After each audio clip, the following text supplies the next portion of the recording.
نحمده ونصلي على رسوله الكريم اللهم صل على محمد النبي الأمي وعلى آله وصحبه وسلم تسليما أعوذ بالله من الشيطان الرجيم بسم الله الرحمن الرحيم إن الذين يؤذون الله ورسوله لعنهم الله في الدنيا والآخرة وأعد لهم عذابا مهينا۔ اللہ تبارک و تعالی اس آیت کریمہ میں فرماتے ہیں کہ جو لوگ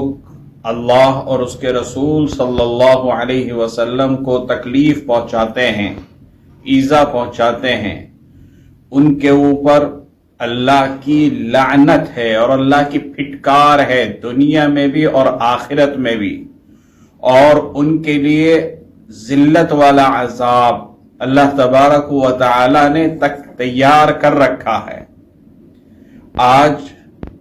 پوری دنیا کا مسلمان بے چین ہے۔ فرانس کے صدر نے جو توہین آمیز خاکے اپنے ملک میں شائع کرائے ہیں اور اسلام، مسلمان اور رسول اکرم صلی اللہ علیہ وسلم کے بارے میں جو نازیبہ کلمات اس نے استعمال کیے ہیں، ہر مسلمان اس سے دکھی ہے،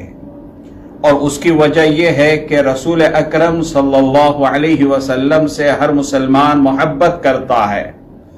اللہ کے رسول صلی اللہ علیہ وسلم نے فرمایا لا یؤمن احدکم حتی اکون احب الیہ من والدہ وولدہ والناس اجمعین، کہ تم میں سے کوئی اس وقت تک پکا مسلمان نہیں ہو سکتا جب تک کہ وہ اللہ کے رسول صلی اللہ علیہ وسلم سے سب سے زیادہ محبت نہ کرے، اپنی جان سے زیادہ محبت،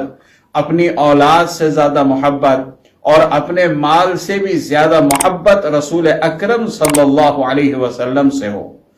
اور یہ کیوں نہ ہو جب اللہ تعالیٰ کو اپنے پیارے حبیب سے بے انتہا محبت ہے۔ آپ دیکھیے کہ ہم نماز جیسی اہم عبادت کرتے ہیں، اور نماز میں جب ہم قاعدہ اخیرہ میں بیٹھتے ہیں اور التحیات پڑھتے ہیں تو پوری نماز میں جہاں اللہ کا ذکر ہے وہیں پر اللہ کے رسول صلی اللہ علیہ وسلم کا بھی ذکر ہے، السلام علیک ایھا النبی۔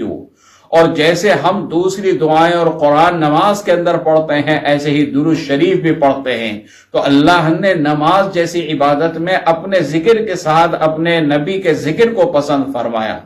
مؤذن اذان میں جب اشہد ان لا الہ الا اللہ کہتا ہے تو ساتھ ہی اشہد ان محمد رسول اللہ بھی کہتا ہے۔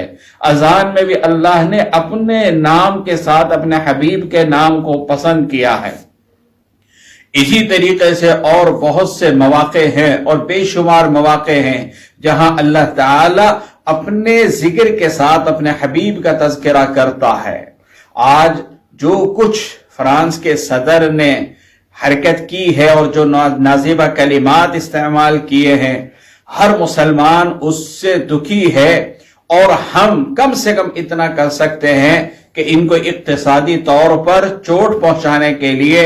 فرانس اور اس کے جتنے بھی حمایتی ممالک ہیں، ان کے جتنے پروڈکٹ ہیں، چاہے وہ